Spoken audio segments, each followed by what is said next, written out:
যুক্তরাষ্ট্রের নবনির্বাচিত president Donald ট্রাম্পের কর্মকাণ্ড ও অদ্ভুত মন্তব্যগুলো সবসময়ই আলোচনার কেন্দ্রবিন্দুতে থাকে। চাঞ্চল্যকর এক মন্তব্যে তিনি আবারও সবার দৃষ্টি আকর্ষণ করেছেন। গ্রিনল্যান্ড কেনার ইচ্ছা ট্রাম্পের পাগলামি নাকি বাস্তবতা? কেন ট্রাম্প বারবার এই দ্বীপটির দিকে নজর রাখছেন? প্রশ্নগুলো ঘুরপাক খাচ্ছে।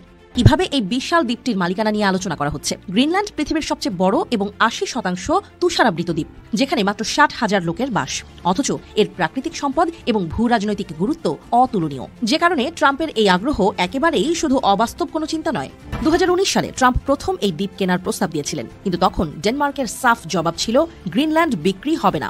কথা শুনে ট্রাম্প তীব্র রেগে গিয়ে তার সরকারি সফর বাতিল করেছিলেন। কিন্তু এবার তিনি কেন হাওয়ারিকে ডেনমার্কে মার্কিন রাষ্ট্রদূত হিসেবে মনোনীত করার সময় আবারও সেই প্রস্তাব উত্থাপন করেছেন? সবার প্রশ্ন, এবার কোন সলিড পরিকল্পনা নিয়ে ট্রাম্প এই আগ্রহ প্রকাশ করেছেন? প্রথমত, গ্রিনল্যান্ডের প্রাকৃতিক সম্পদের কথা বলা যাক। লোহা, সোনা, হীরা, তেল সবকিছুই এই দ্বীপে মজুদ। বৈশ্বিক উষ্ণায়নের কারণে এখানে বরফ গলছে এবং এর ফলে সেখানে নতুন জমি ব্যবহারের সুযোগ তৈরি হচ্ছে। ভাবুন, এই অঞ্চলে যদি একদিন সম্পদ খনন করা শুরু হয়, তাহলে কি পরিমাণ অর্থনৈতিক প্রভাব সৃষ্টি হবে? ট্রাম্পের এই আগ্রহ শুধুমাত্র অর্থনৈতিক নাকি আরো কোনো গভীর উদ্দেশ্য আছে?